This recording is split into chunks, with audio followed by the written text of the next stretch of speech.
Good afternoon student. आज हम लोग जीव विज्ञान में हम लोग पढ़े थे, पिछले क्लास में पढ़ रहे थे मानव श्वसन तंत्र की बनावट, जिसमें हम लोग 5 पॉइंट तक पढ़ चुके थे। 5 टाइप, इसमें जो 5 तक हम लोग पढ़ चुके थे, यहाँ तक हम लोग पढ़ चुके थे, यहाँ तक पढ़ चुके थे। इससे आगे आज हम लोग देखेंगे। तो 6 नंबर क्या था हम लोगों का? 6 नंबर फेफड़ा के बारे में था। फेफड़े,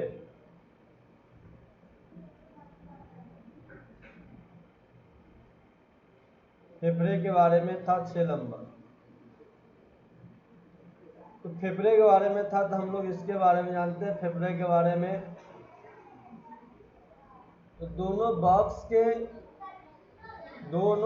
के एक एक फेफड़े लगे होते हैं। दोनों ब्रॉक्स में कितने फेफड़े लगे होते हैं?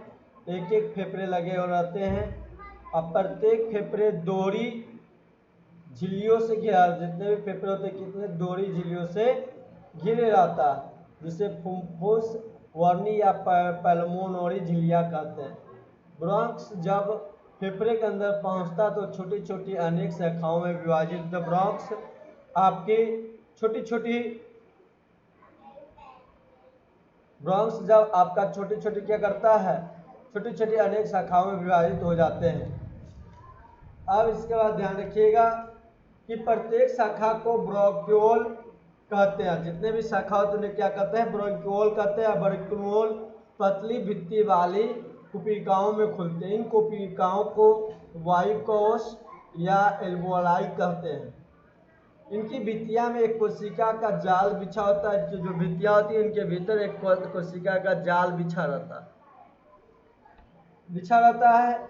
ये कोशिका पेल्मोनरी धमनी के द्वारा लाए गए रक्त से भरी रहती है। पेल्मोनरी जो कोई धमनी होती है उसके द्वारा लाए गए रक्त से क्या होती है? भरी रहती है। और दोनों फेफड़ा को मिलाकर लगभग 700 कोशिकाओं के गुच्छे पाए जाते हैं। कुपिकाओं के भीतर सतह पर सल्की या एपिथेलियम उत्तक पाए। जो कुपिकाओं होते हैं उनके भीतर सतह पर सल्की या एपिथेलियम उत्तक पाए जाते हैं। कौन सा उत्तक? एपिथेलियम उत्तक पाए जाते हैं।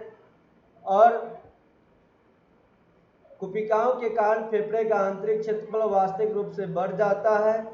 इनके कुल सम्मिलित क्षेत्रफल लगभग 80 वर्ग मीटर लगभग होगा, जो हमारे शरीर के कुल क्षेत्रफल को क्या करता है? बहुत अधिक बढ़ा देता है। तो आप लोग लिख सकते हैं, क्या लिखेंगे हम लोग? थोड़ा सा बात इसमें लिख लेते हैं।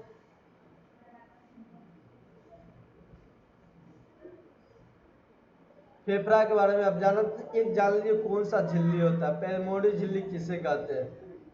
तो प्लमोनरी झिल्ली, मोनोरी झिल्ली, झिल्ली झिल्ली दोनों ब्रॉन्क्स के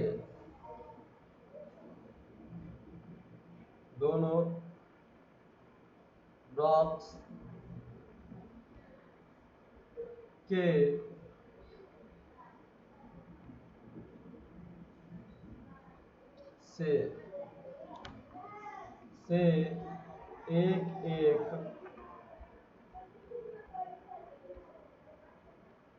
फेफड़े लगे रहते हैं। फेफड़े लगे रहते हैं। अब प्रत्येक फेफड़े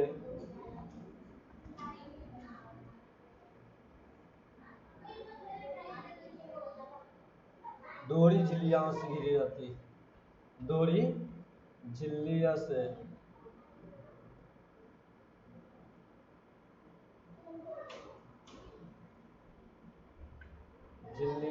घिरी रहती है। दोहरी झिल्लियों से घिरा रहता है, जिन्हें फुफ्फुस, वर्नी या क्या कहते हैं? प्लमोनरी झिल्ली कहते हैं। फुफ्फुस ओढ़नी या पलमोनी झिल्ली कहते हैं। झिल्ली कहते हैं।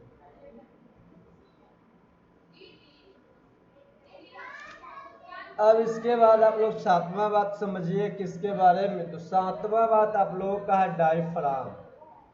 डायफ्राम इनके बारे में आप लोग जानिए, डायफ्राम के बारे में। तो डायफ्राम के बारे में समझिएगा आप लोग क्या। यह एक लचीला परंतु मजबूत रचना होती है। यह एक लचीला होती है लेकिन मजबूत रचना होती है। एक लचीली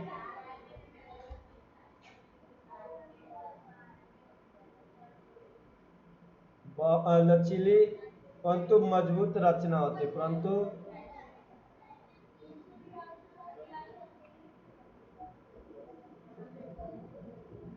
मजबूत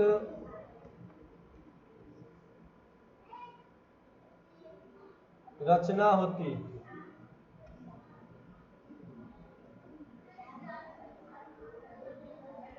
जो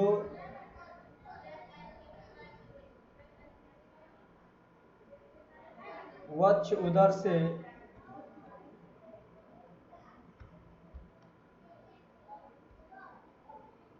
अलग करती है।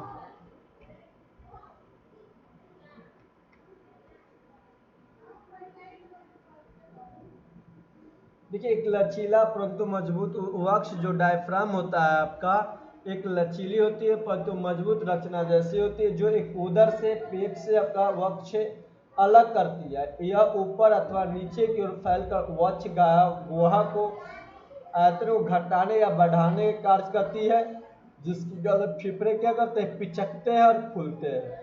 इसी कारण देखिए डायफ्राम एक लचीला परंतु मजबूत रचना होती है जो वक्ष उदर से अलग करती है और इसी में ऊपर अथवा नीचे की ओर फैलकर वक्ष गुहा के आयतन को घटाने या बढ़ाने के जो कार्य करती है, जिसके कारण जैसी आयतन बढ़ती या घटती है, इसी के घटने बढ़ने के कारण उसके फेफड़े क्या करते हैं, पिचकते हैं और फूलते हैं। तो लिख सकते हैं आप लोग कि फेफड़ा को पिचकना और फूलना किसके कारण हो जाता है, जब आपका जब ऊपर या अथवा नीचे फैलकर वक्ष गुहा का आयतन यानी बढ़े या घटे, जैसे बढ़ने घटने के कार्य करती है, काम करती है, तो आपका वह क्या करता है, जिससे वह फेफड़ा क्या होता है, पिचकने लगता है या फूलने लगते हैं। हम लोग लिख सकते हैं कि यह ऊपर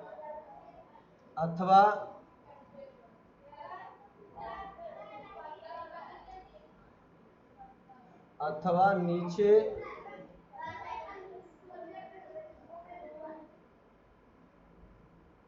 की ओर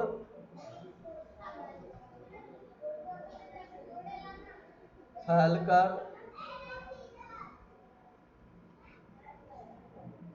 वक्ष गुहा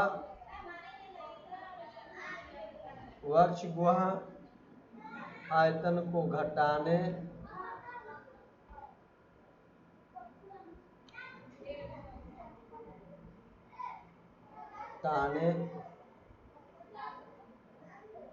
या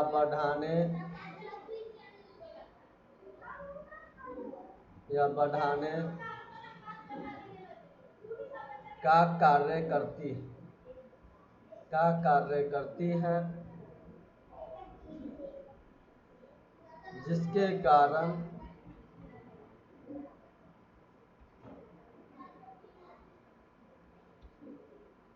कारण फेफड़े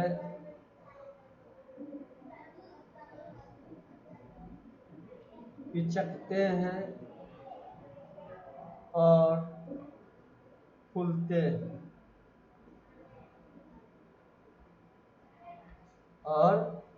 हैं।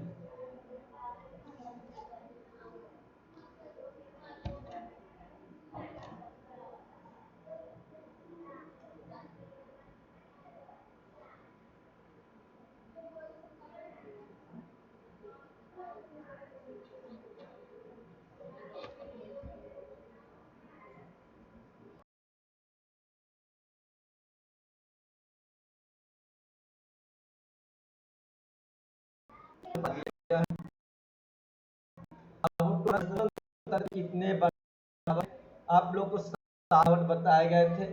सबसे पहले बताए गए थे आप लोगों को कि नासा गुहा के बारे में। जो नासा द्वार क्या बताया गया कि नाक का श्वसन का प्राथमिक अंग और प्रारंभिक अंग होता है आपका। यहाँ ये आपका क्या हो गया, श्वसन जो तंत्र का प्राथमिक और क्या है आपका ये प्रारंभिक भाग द्वारा नासा द्वार होता है। इनके द्वारा से होकर क्या करता है, इनके दोनों छिद्र से होकर वातावरण वायु के भीतर, इनके जो नाक के होते हैं इनके वायु के जो छिद्र होते हैं इनके भीतर से वायु प्रवेश करते हैं और वायु प्रवेश करते भीतर नाकों के दोनों छिद्र एक चौड़े क्षेत्र में खुल जाते हैं। देखिए यहाँ पे आपको नाक के भीतर से गए, यहाँ पर दोनों छिद्र से, तो यहाँ पे चौड़े भाग खुल गए ये वाला पार्ट। जब ये खुले चौड़े भाग आपको खुलते हैं जिसे नासा गुहा कहते हैं। अब गुहा को नासा गुहा कहते हैं। अब जिसके का वह गीली हो जाती है नासा का वायु में पहुंचने वाले उपस्थित को धूल कण को जीवाणु के संश्लेषण से क्या होती थी, ये चिपक जाते थे, अंदर पहुंच पाते थे। जिसे नासा गुहा से पहले और नासा छिद्र से आगे दीवार पर बाल पाए जाते थे जो क्या करते हवा छाड़ने के आपका कार्य था। अब बात आती थी नासा गुहा के आगे घुमावदार रास्ता होता है जिसे नेफ्रिक्स या ग्रसनी कहते थे।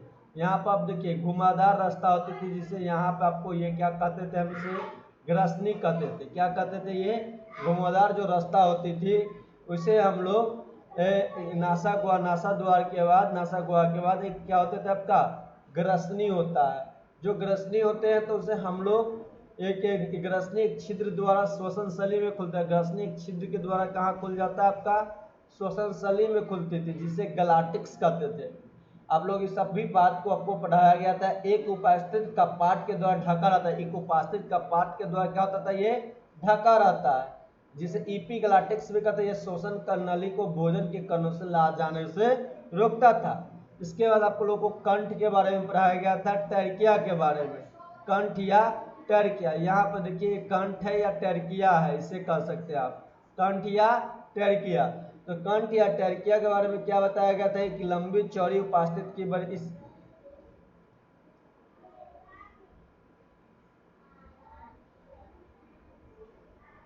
ये लंबी एक चौड़ी उपस्थित की बनी होती है नलिका के जो लर्किन्स के आगे बताया गया था आपको। ग्रसनी के आगे, लर्किन्स के आगे, ग्रसनी के आगे होता था। ग्रसनी यहाँ पे है, इसके आगे क्या हो गया आपका कंठ हो गया। तो इसके आगे इस भाग में स्थित होती है। पुरुष में कंठ की उपस्थित उठी हुई, पुरुष में ये कंठ जो होती है यहाँ पे उसका उठा हुआ रहता है, उठी हुई होती है। पर कंठ के बीच में दो क्या पाए जाते हैं, दो आपको कंठ के बीच में दो स्वर रज्जु पाए जाते हैं, दो स्वर रज्जु पाए जाते हैं, स्वर रज्जु पाए जाते हैं, स्वर रज्जु पाए जाते हैं जिनमें कंपन से वाणी ये बोली जाती है या पैदा। जिनकी कंपन से दो स्वर रज्जु के कंपन से क्या होता है, कंपन से आवाज निकलेंगे या बोली जाएगी। कंपन होगा तो क्या होगा, आवाज बोली जाएगी, आवाज निकलेगा, आवाज या बोली जाएगी आवाज को, ठीक ना। दो स्वर रज्जु में कंपन होगी, कंपन होने से आवाज निकलेगी या आवाज बोली जाएगी। अब देखिए यहाँ पर कंपन से वाणी से बोली जाती है या आवाज पैदा हो जाती है, बोली जाती है वाणी को या आवाज पैदा की जाती है। अब इसके बाद कंठ के आगे भाग को हम श्वासनली कहते हैं। और कंठ के देखिए यहाँ पे कंठ हो गया, इसके आगे भाग को हम यहाँ पे जो भाग को हम क्या कहते हैं, ये वाला भाग को श्वास नली कहते हैं, श्वास नली कहते हैं, श्वसन सली श्वास नली कहते हैं। इस नली की दीवारें उपस्थिति की बनी होती है, दीवारें जो होती है किसके बनी होती है, इसका दीवारें उपस्थित की बनी होती है, वलय के रूप में व्यवस्थित रहती। इसी कारण से वायु अपर्याप्त मात्रा में रहने पर भी वो पिचकती नहीं, झटकती नहीं, श्वास नली आगे विभाजित होकर क्या हो जाती है, ब्रोंक्स बना जाती है। श्वास नली आगे जाकर ब्रोंक्स, टर्किया के आगे के भाग को ब्रोंकस कहते हैं। टर्किया जो आगे वाला भाग होते हैं उसे हम ब्रोंकॉन्स कहते हैं। और टर्किया के आगे उल्टा वाले वायु का दो शाखा में बढ़ जाते हैं, प्रत्येक शाखा को ब्रोंक्स। अब बात किया जाए फेफड़े की बात, तो फेफड़े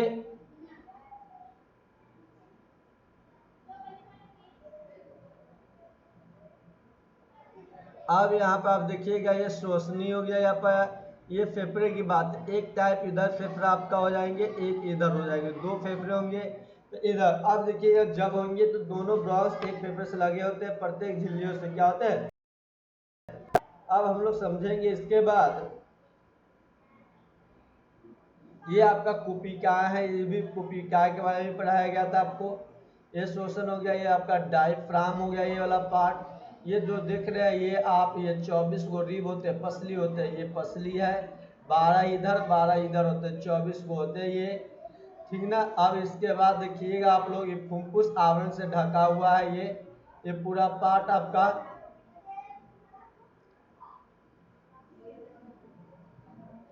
अब समझिए मानव श्वसन तंत्र के, मानव श्वसन तंत्र की क्रियाविधि, क्रियाविधि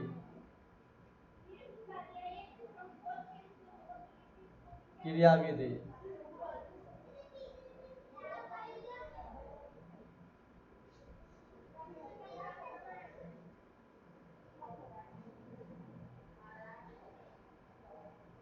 क्रियाविधि के बारे में जानिए, मानव श्वसन तंत्र की क्रियाविधि। तो मानव श्वसन तंत्र की क्रियाविधि के बारे में इसके निम्नलिखित चरणों द्वारा पूरी होती, जो होती मानव श्वसन तंत्र की क्रियाविधि क्या होती है आपका, बहुत ही निम्नलिखित विधियों से पूरा चरणों से पूरा होती है। अब समझिएगा इसके बाद आप लोग सबसे पहले क्या होगा इसका, तो सबसे पहले आपका यहाँ पे हो जाएगा आपका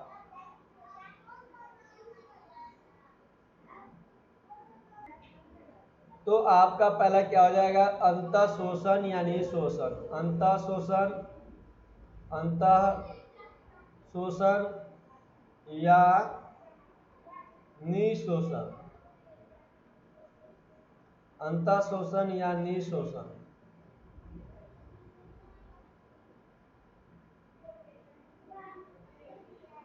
निशोषण। दूसरा आपका होगा बाह्य शोषण या उच्च शोषण।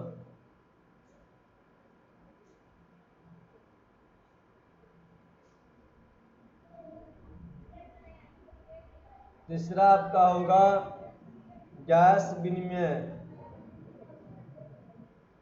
विनिमय। चौथा आपका होगा गैसों का परिवहन,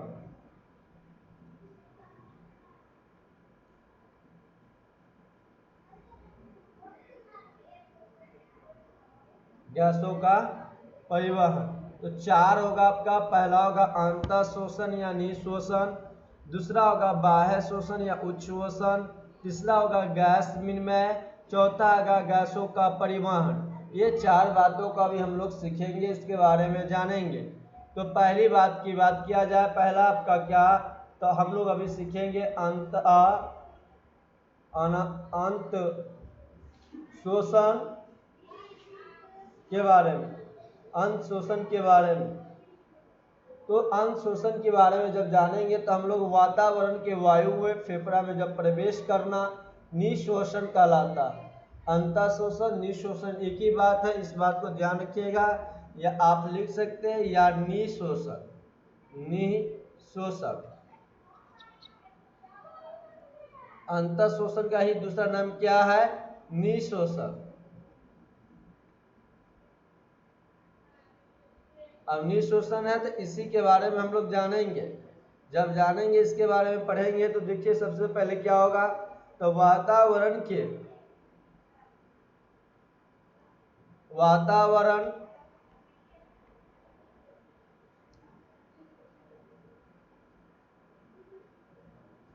वायु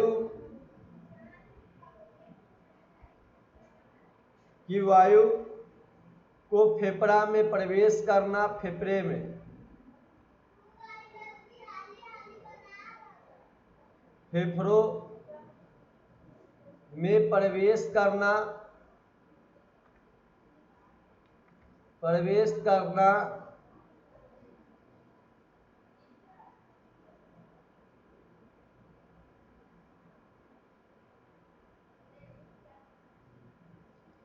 निशोषण कहलाता, निशोषण।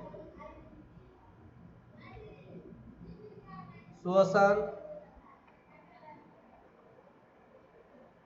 निश्वसन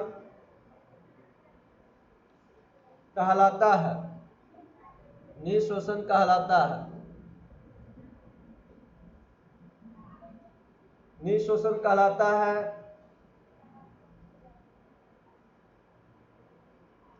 डायफ्राम के नीचे की ओर संकोचित होता है। ये किसके ओर? डायफ्राम के नीचे की ओर संकोचित होते हैं। यहाँ पर आप लोग देखिएगा, ये जो डायफ्राम है इसके नीचे की ओर क्या होते हैं? संकोचित रहते हैं। डायफ्राम के नीचे की ओर संकोचित रहता है।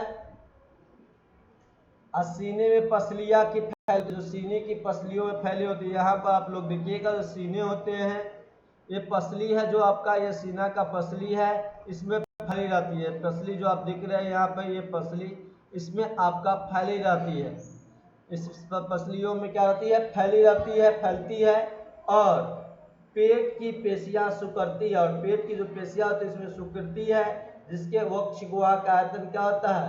पेट का गुहा, जो वक्ष गुहा होता है उसका आयतन बढ़ जाता है, और इससे बाहर के वायुमंडलीय दाब की अपेक्षा वक्ष का वायुदाब कम हो जाता है। इससे वायुमंडलीय के दाब की अपेक्षा वक्ष का वायुदाब क्या हो जाता है? आपका कम हो जाता है, जिसे पूरा करने के लिए वायुमंडल की नाक और ब्रोंकास होती है। वायुमंडल की नाक और क्या होती है? ब्रोंकास होती है। होती हुई कुपिकाओं में प्रवेश कर जाता है। किसमें? कुपिकाओं में प्रवेश कर जाती है। और यहाँ से होते हुए आपका कहाँ पे? श्वसन कोशिकाओं में। श्वसन कोशिकाएं होते हैं, उसमें कोशिकाएं में आपका क्या कर जाती है? प्रवेश कर जाती है। और प्रवेश करती है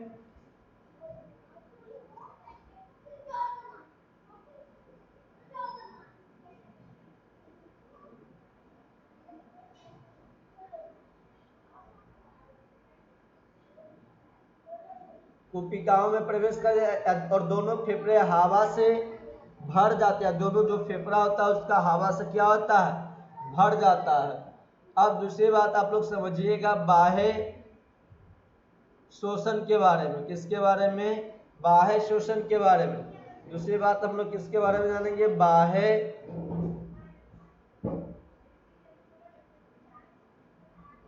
श्वसन या उच्छ्वसन।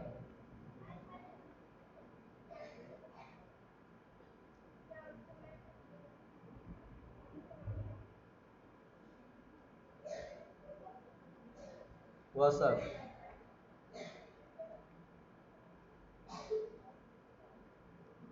बाह्य शोषण या उच्छ्वसन के बारे में जानेंगे। तो अब यहाँ आप लोग देखिएगा, बाह्य शोषण या उच्छ्वसन, ये फेफड़े के अंदर के वायु को बाहर आना उच्छ्वास कहलाता है। फेफड़े के अंदर जो फेफड़े के अंदर फेफड़े के अंदर की वायु का बाहर आना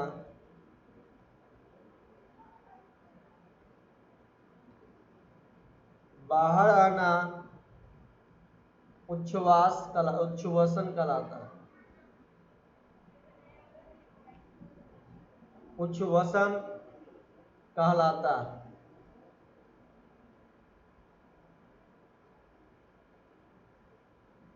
उच्छ्वसन कहलाता है जब डायफ्राम ऊपर की ओर संकोचित होती है। किसके ऊपर? ऊपर की ओर। जब डायफ्राम जब आपका ऊपर की ओर संकोचित होगी, ऊपर की ओर जब डायफ्राम का संकोचित होती है तो पसलियां दबती है। जो पसलियां ये जो होती है क्या होती है? दबती है। जब डायफ्राम आपका ऊपर की ओर संकोचित होगी तो पसलियां जो है दबती है, और पेट की पेशियां का दबाव पड़ता है। पेट की जो पेशियां होती है उस पर दबाव पड़ता है, तब फेफड़े पिचकते हैं, और उनमें भरी हुई गैस ब्रोंकास ट्रैकिया नाक से होती हुई, ब्रोंकास के द्वारा नाक से होते हुए, और किससे? नाक से होते हुए, ट्रैकिया से होते हुए, ये सब आपके कहाँ? बाहर की ओर आ जाती है। अब इसके बाद देखिएगा ऊतकों में गैस का विनिमय। तीसरा बात आप लोग क्या देखिएगा? ऊतकों में गैस का विनिमय के बारे में। तीसरा पॉइंट क्या आप लोग ध्यान रखिएगा? ऊतकों में गैस का विनिमय, ऊतकों में गैस का विनिमय, गैस का विनिमय।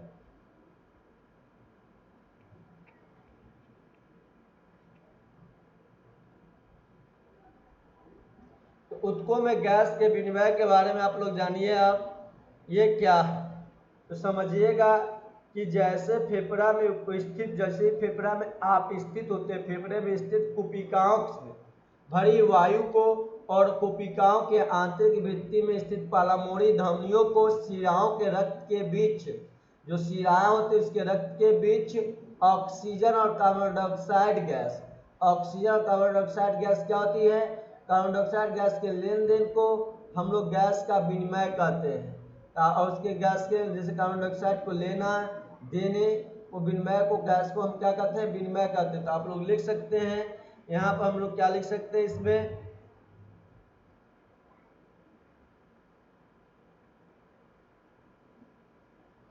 फेफड़ों में स्थित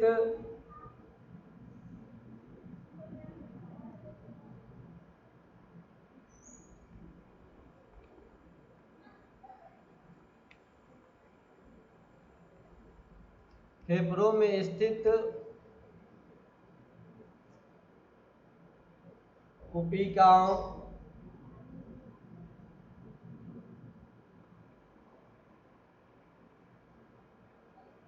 में भरी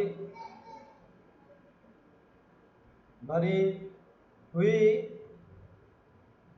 वायु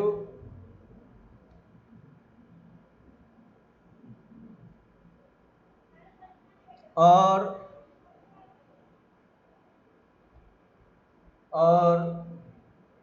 कुपिकाओं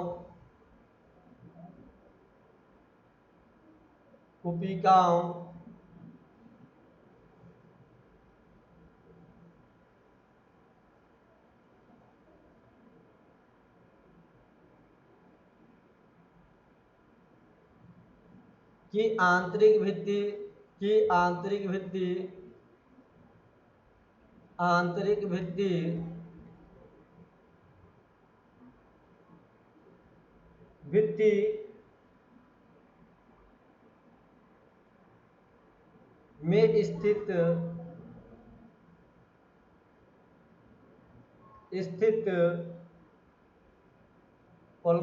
में स्थित पल्मोनरी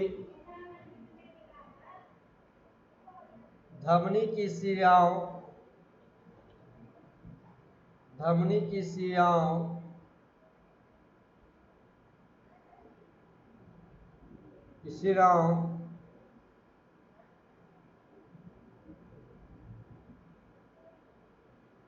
के रक्त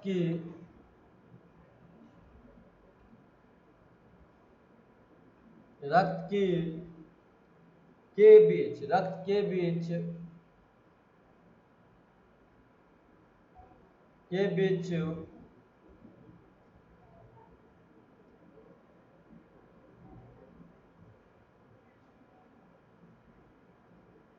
रक्त के बीच ऑक्सीजन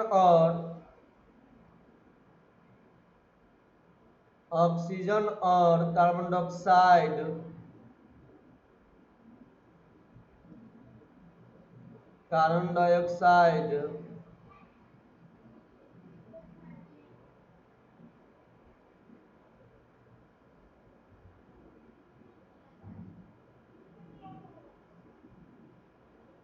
गैस के लेन देन विनिमय के माध्यम से लेन देन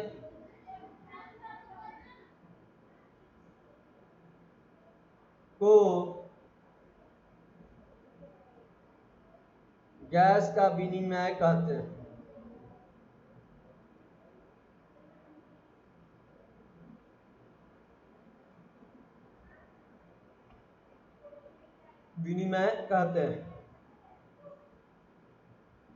विसरण क्रिया के द्वारा कुपिकाओं में भरी वायु ऑक्सीजन रक्त में चले जाता है। विसरण क्रिया के द्वारा क्या होती है, विसरण क्रिया के द्वारा कुपिकाएं आपको वायु की ऑक्सीजन रक्त में चली जाती है और रक्त में उपस्थित कार्बन डाइऑक्साइड को कुपिकाओं में चली आती है। जब फेफड़ों पर दबाव पड़ता है तब कुपिकाओं में भरी हुई दूषित वायु, जो कुपिकाओं में खराब हवा, दूषित हवा भरी रहती है, वह क्या होती है, आपको बाहर की ओर निकल जाती है। दूषित जो वायु होती है कुपिका में आपको भरी रहती है, वह दबाव पड़ने के कारण वह बाहर निकल पड़ती है। अब हम लोग चौथा जानेंगे गैसों का परिवहन के बारे में। किसके बारे में? गैसों का परिवहन। गैसों का परिवहन।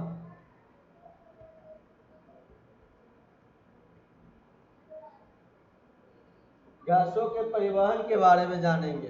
तो गैसों के परिवहन के बारे में आप लोग जानिए। यहाँ पे गैसों का परिवहन, तो गैसों का परिवहन के बारे में सबसे पहले हम लोग क्या जानेंगे, ध्यान से देखिएगा। तो गैसों के परिवहन में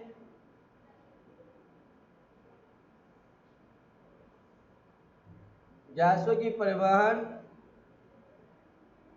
तो जैसे कि पहले बताया जा चुका आप लोगों की रक्त में जो ही ऑक्सीजन पहुंचती है, रक्त में जैसे ऑक्सीजन पहुंचती तो इसे हीमोग्लोबिन नामक प्रोटीन ग्रहण कर लेता है। रक्त जैसे ही ऑक्सीजन में पहुंचेगी तो वहां पे एक प्रोटीन होता है हीमोग्लोबिन नामक प्रोटीन।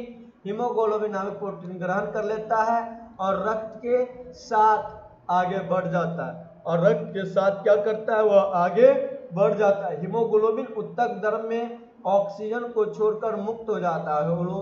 हीमोग्लोबिन उत्तक द्रव में क्या करता है, ऑक्सीजन को छोड़ देता है और वो अपने आप को मुक्त हो जाता है। ऑक्सीजन विसरण क्रिया के द्वारा कोशिका में प्रवेश करती है।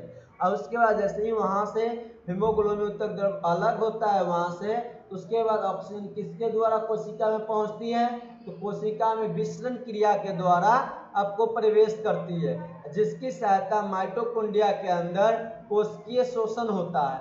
अब माइटोकॉन्ड्रिया के अंदर क्या होता है, कोशिकीय शोषण होता है, कोशिकीय शोषण होता है, और इसी क्रिया से ऊर्जा उत्पन्न होती है। इसी क्रिया से क्या होती है, ऊर्जा उत्पन्न होती है, जो एटीपी अणुओं में संचित हो जाती है।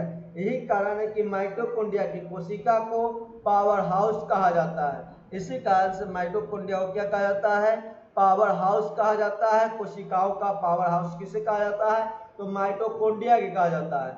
माइटोकॉन्ड्रिया में कार्बनिक पदार्थों का ऑक्सीकरण, फलस्वरूप कार्बन का डाइऑक्साइड भी बनती है, जो साधारण विसरण क्रिया द्वारा उत्तक द्रव में आ जाता है। वह हीमोग्लोबिन से जुड़कर उसके साथ फेफड़े तक आती है, उसे उच्छ्वसन क्रिया के माध्यम से क्या करता है, आपको बाहर निकालता है। किसके माध्यम से, वह उच्छ्वसन क्रिया के माध्यम से वह आपका बाहर निकलता है। तो समझिएगा यहाँ पर सबसे पहले आप लोग जैसा कि ये तो आप लोगों को समझ आ चुका होगा जिस तरह से मैंने बताया। इसमें लिख दीजिए आप लोग सबसे पहले क्या लिखिएगा कि माइटोकॉन्ड्रिया को कोशिकाओं का पावर हाउस किसे कहते हैं, तो कोशिकाओं का पावर हाउस माइटोकॉन्ड्रिया को कहते हैं। कोशिकाओं का पावर हाउस, कोशिकाओं का शक्ति गृह, हिंदी में क्या, शक्ति गृह, या इंग्लिश में आपको लिख सकता है पावर हाउस। पावर हाउस किसे कहते हैं, तो याद रखिएगा माइटोकॉन्ड्रिया को कहते हैं। माइटोकॉन्ड्रिया,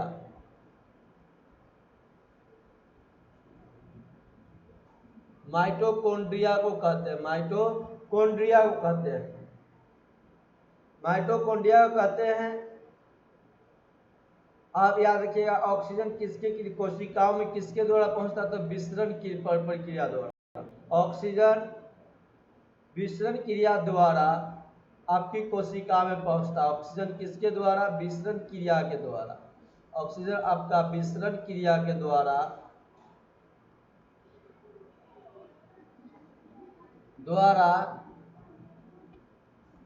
कोशिका में पहुंचती है, कोशिका में पहुंचती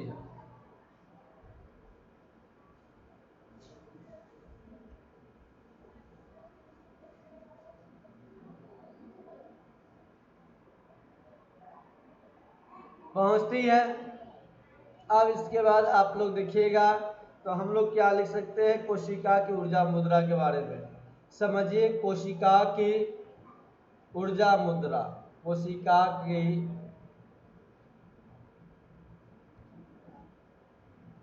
ऊर्जा मुद्रा,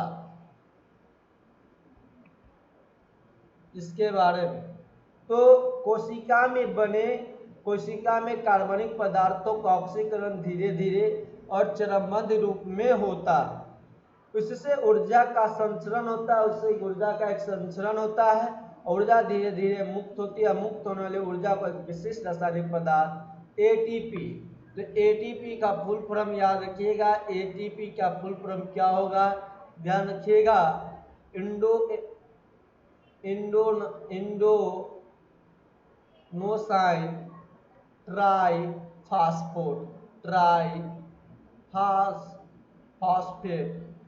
फॉस्फेट होंगे। अब देखिए, जिससे वह एडीपी अब होते हैं संचित कर लेता। आवश्यकता पड़ते ही एटीपी फास्फोट अलग हो जाते हैं। आवश्यकता पड़ते ही एटीपी फास्फोट आपका अलग हो जाता है, जिससे वह एडीपी, जिससे किसका निर्माण करता है, एडीपी का निर्माण करता है, जिससे इंडोनोसाइन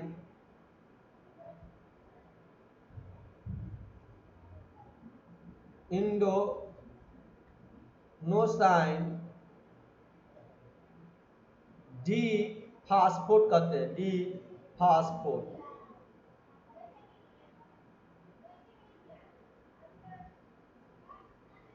फास्फोट कहते हैं, डी फास्फोट का बन जाता है। इस क्रिया से लगभग कितना 100 कैलोरी, इस जब क्रिया होती है तो 7300 क्रिया होने के बाद 7300 कैलोरी आपकी ऊर्जा लगभग निकल जाती है। 7300 कैलोरी ऊर्जा आपका क्या आती है, लगभग ऊर्जा आपकी ऊर्जा निकल जाती है। क्या होती है, ऊर्जा निकल जाती है, निकल जाती है। कितना 100 कैलोरी, 7300 कैलोरी ऊर्जा आपका निकल जाती है। इस बात को ध्यान रखिएगा। अब हम लोग समझे इससे आगे की बात। तो 7300 कैलोरी ऊर्जा निकल जाती है,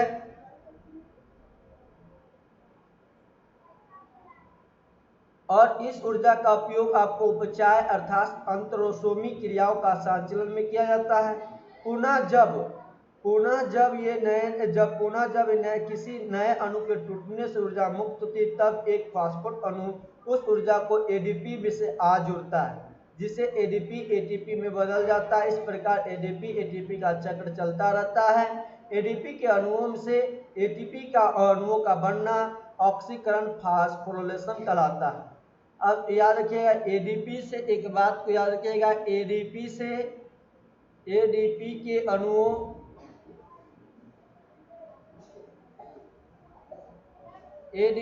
अणुओं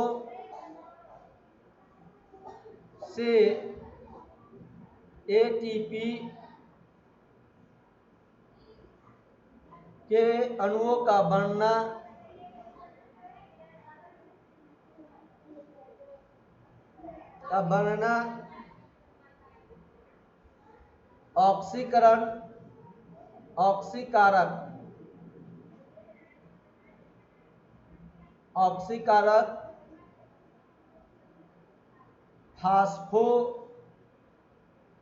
ऑक्सीकारक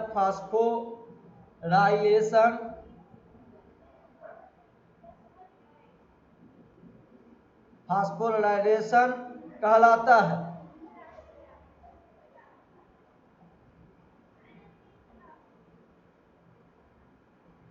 ऊर्जा उत्पाद एक संपूर्ण प्रक्रम में शोषण, इस प्रक्रम एंजाइमों की लंबी श्रृंखला में भी क्या होती है, शामिल होता है। एटीपी का संश्लेषण माइटोकॉन्ड्रिया के आंतरिक झिल्ली में होती है, जिसे एडीपी एटीपी चक्र इस प्रकार होता है। देखिएगा किस प्रकार होगा आप लोग का। सबसे पहले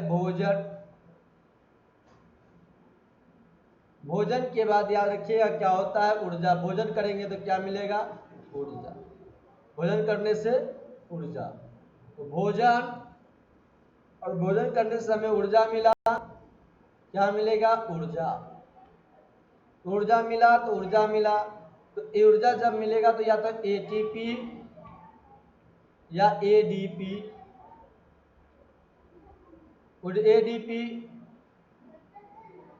तो ऊर्जा हुआ। कितना सा कैलोरी ऊर्जा बाहर निकलती है? 7300 कैलोरी। और जूल में बात करेंगे तो कितना जूल हो जाएगा? 30.5 किलो जूल प्रति मोल लगभग होता है किलो जूल में। तो आज आप लोग का शोषण चैप्टर समाप्त हुआ। कल आप लोगों को परिवहन चैप्टर कराया जाएगा, परिवहन बताया जाएगा। तीसरा चैप्टर आप लोग का परिवहन है, कल परिवहन बताए जाएंगे आप लोगों को। इसके बाद हम लोग का परिवहन समाप्त होते ही हम लोग इसके बाद चलेंगे एक नए चैप्टर के बारे में, नियंत्रण एवं संवहन के बारे में।